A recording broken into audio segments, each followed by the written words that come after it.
Hi everybody, it's Elirra here. We're on book 4, I believe it is. The rabbit sends in a little bill. There it is. So let's get right into it. Book 4, The Rabbit Sends in a Little Bill. It was the white rabbit trotting slowly back again and looking anxiously about as it went, as if it had lost something, and she heard it muttering to itself, the Duchess, oh my dear paws, oh my fur and whiskers, she'll get me executed, as sure as ferrets are ferrets. Where can I have dropped them, I wonder? Alice guessed in a moment that it was looking for the fan and the pair of white kid gloves, and she was very good-naturedly began hunting about for them, but they were nowhere to be seen, and everything seemed to have changed since her swim in the pool, and the great hall with the glass table and the little door had vanished completely. Very soon, the rabbit noticed Alice as she went hunting about and called out to her in an angry tone. Why, Mary Ann, what are you doing out here? Run home this moment and fetch me a pair of gloves and a fan. Quick now. And Alice was so much frightened that she ran off at once in the direction it pointed to, without trying to explain the mistake it had made. He took me for his housemaid, she said to herself as she ran. How surprised he'll be when he finds out who I am. But I'd better take him his fan and gloves, that is if I can find them. As she said this, she came upon a neat little house, on the door of which was a bright brass plate with the name W. Rabbit engraved upon it.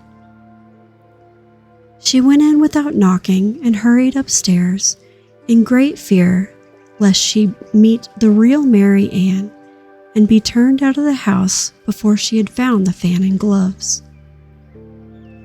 How queer it seems, Alice said to herself, to be going messages for a rabbit. I suppose Dinah will be sending me on messages next. And she began fancying the sort of thing that would happen. Miss Alice, come here directly and get ready for your walk. Coming in a minute, nurse, but I've got to watch this mouse hole till Dinah comes back and see that the mouse doesn't get out. Only I don't think, Alice went on, that they'd let Dinah stop in the house if it began ordering people about like that. By this time she had found her way into a tidy little room with a table in the window, and on it, as she had hoped, a fan and 2 or 3 pairs of tiny white kid gloves.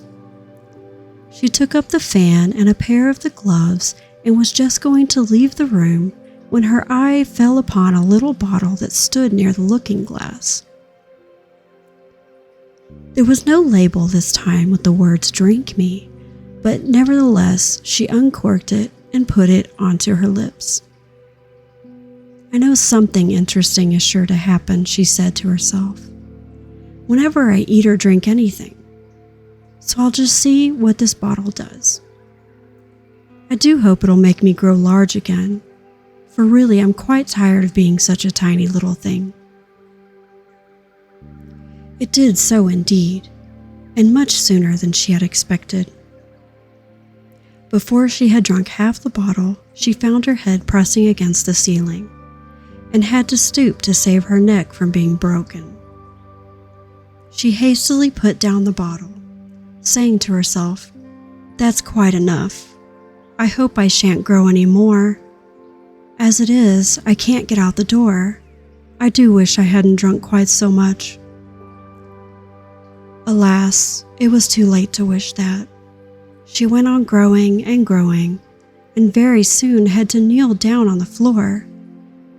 In another minute, there was not even room for this, and she tried the effect of lying down with one elbow against the door and the other arm curled around her head. Still, she went on growing, and as a last resort, she put one arm out the window and one foot up the chimney, and said to herself, "Now I can do no more, whatever happens. What will become of me?" Luckily for Alice, the little magic bottle had now had its full effect, and she grew no larger. Still, it was very uncomfortable, and as there seemed to be no sort of chance of her getting out of the room again, no wonder she felt unhappy. It was much pleasanter at home, thought poor Alice, when one wasn't always growing larger and smaller and being ordered about by mice and rabbits. I almost wish I hadn't gone down that rabbit hole. And yet, it's rather curious, this sort of life. I do wonder what can have happened to me. When I used to read fairy tales, I fancied that kind of thing never happened, and now here I am in the middle of one. There ought to be a book written about me. That there ought. And when I grow up, I'll write one. But I'm grown up now, she added in a sorrowful tone. At least there's no room to grow up anymore here. But then, thought Alice, shall I never get any older than I am now? That'll be a comfort one way, never to be an old woman, but then always to have lessons to learn. Oh, I shouldn't like that. Oh, you foolish Alice, she answered to herself. How can you learn lessons in here? Why, there's hardly room for you, and no room at all for lesson books. And so she went on, taking first one side and then the other, and making quite a conversation of it all together. But after a few minutes, she heard a voice outside and stopped to listen. "Marianne, Marianne," said the voice, "fetch me my gloves this moment." Then came a little pattering of feet on the stairs. Alice knew it was the rabbit coming to look for her, and she trembled till she shook the house, quite forgetting that she was now about 1,000 times as large as the rabbit and had no reason to be afraid of it. Presently the rabbit came up to the door and tried to open it, but as the door opened inwards and Alice's elbow was pressed hard against it, that attempt proved a failure. Alice heard it say to itself, "Then I'll go around and get in at the window." "That you won't," thought Alice, and after waiting till she fancied she heard the rabbit just under the window, she suddenly spread out her hand and made a snatch in the air.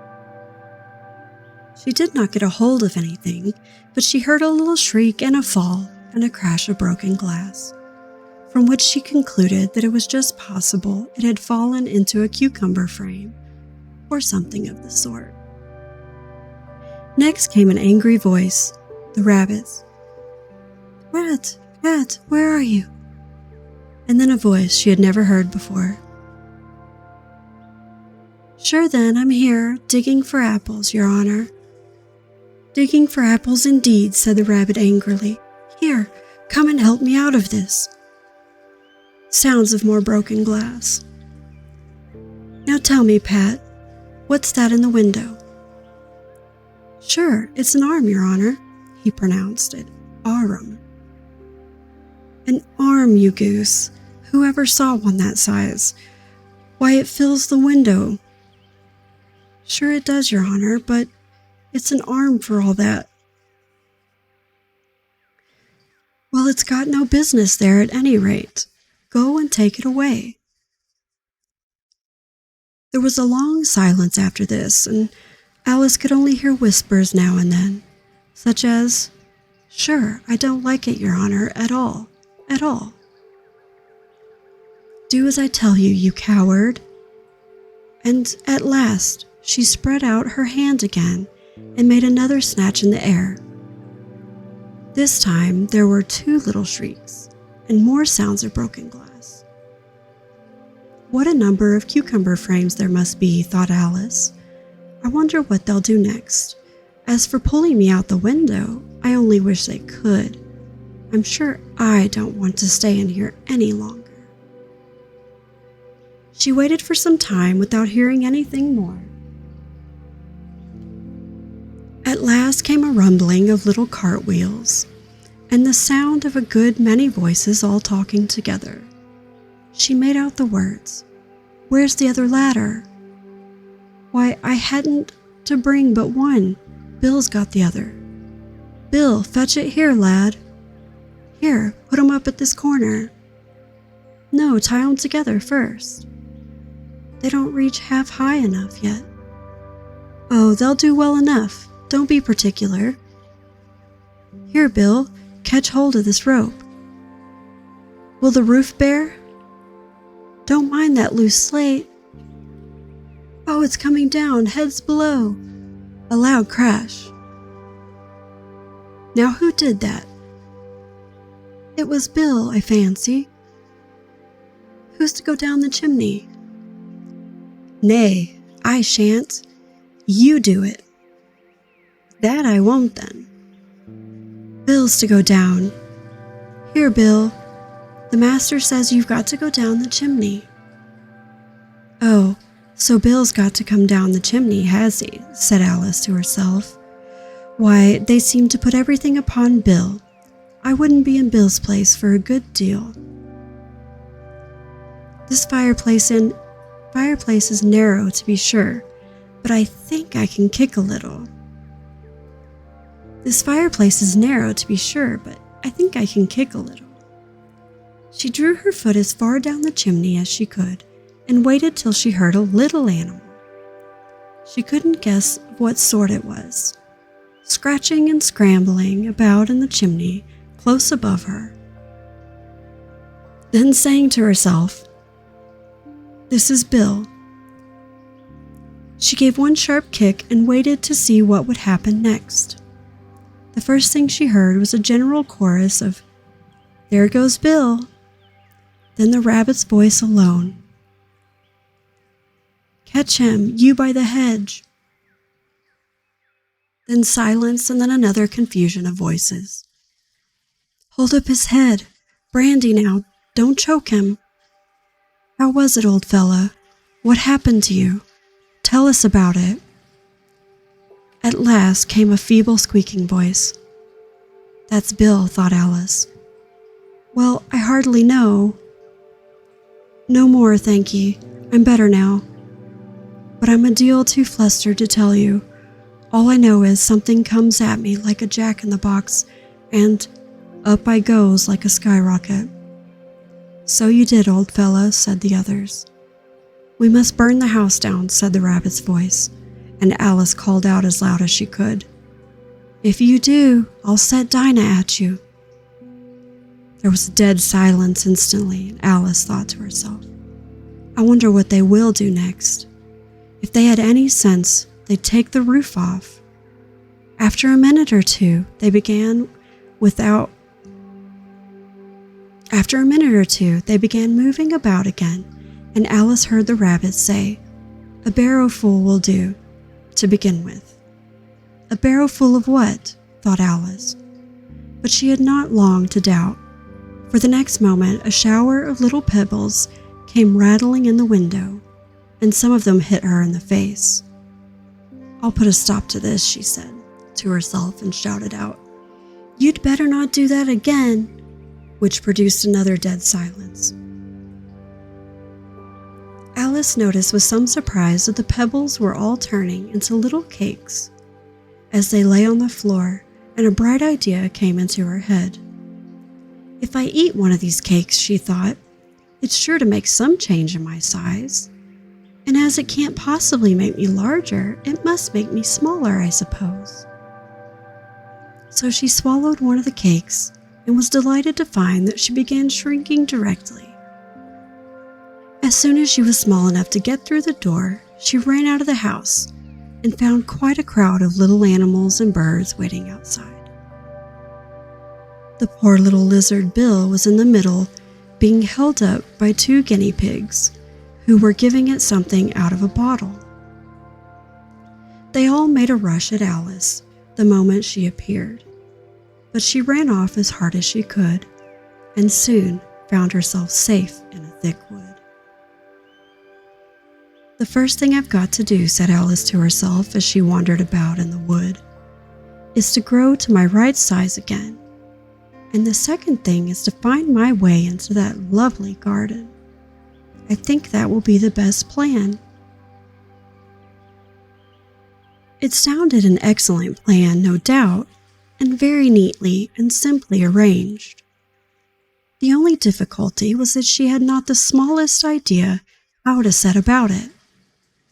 And while she was peering about anxiously among the trees, a little sharp bark just over her head made her look up in a great hurry. An enormous puppy was looking down at her with large, round eyes and feebly stretching out one paw, trying to touch her. "Poor little thing," said Alice in a coaxing tone, and she tried hard to whistle to it, but she was terribly frightened all the time at the thought that it might be hungry, in which case it would be very likely to eat her up in spite of all of her coaxing. Hardly knowing what she did, she picked up a little bit of stick and held it up to the puppy, whereupon the puppy jumped into the air off of all of its feet at once with a yelp of delight and rushed at the stick and made believe to worry it. Then Alice dodged behind a great thistle to keep herself from being run over, and the moment she appeared on the other side, the puppy made another rush at the stick and tumbled head over heels in its hurry to get hold of it. Then Alice, thinking it was very like having a game of play with a cart horse, and expecting every moment to be trampled under its feet, ran round the thistle again. Then the puppy began a series of short charges at the stick, running a very little way forwards each time, and a long way back, and barking hoarsely all the while, till at last it sat down a good way off, panting with its tongue hanging out of its mouth and its great eyes half shut. This seemed to Alice a good opportunity for making her escape, so she set off at once and ran till she was quite tired and out of breath, until the puppy's bark sounded quite faint in the distance. "And yet, what a dear little puppy it was," said Alice, as she leaned against a buttercup to rest herself and fanned herself with one of the leaves. "I should have liked teaching it tricks very much if I'd only been the right size to do it. Oh dear, I'd nearly forgotten that I've got to grow up again. Let me see. How is it to be managed? I suppose I ought to eat or drink something or other, but great question is, what?" The great question certainly was what. Alice looked all around her at the flowers and the blades of grass, but she could not see anything that looked like the right thing to eat or drink under the circumstances. There was a large mushroom growing near her, about the same height as herself. And when she had looked under it, and on both sides of it, and behind it, it occurred to her that she might as well look and see what was on top of it. She stretched herself up on her tippy toes and peeped up She stretched herself up on her tiptoe and peeped over the edge of the mushroom, and her eyes immediately met those of a large blue caterpillar that was sitting on top with its arms folded, quietly smoking a long hookah, and taking not the smallest notice of her or of anything else. To find out what happens next, read Book 5 of Alice's Adventures, Advice from a Caterpillar. That's it for Book 4. Be kind to one another. I'll see you all in the next video.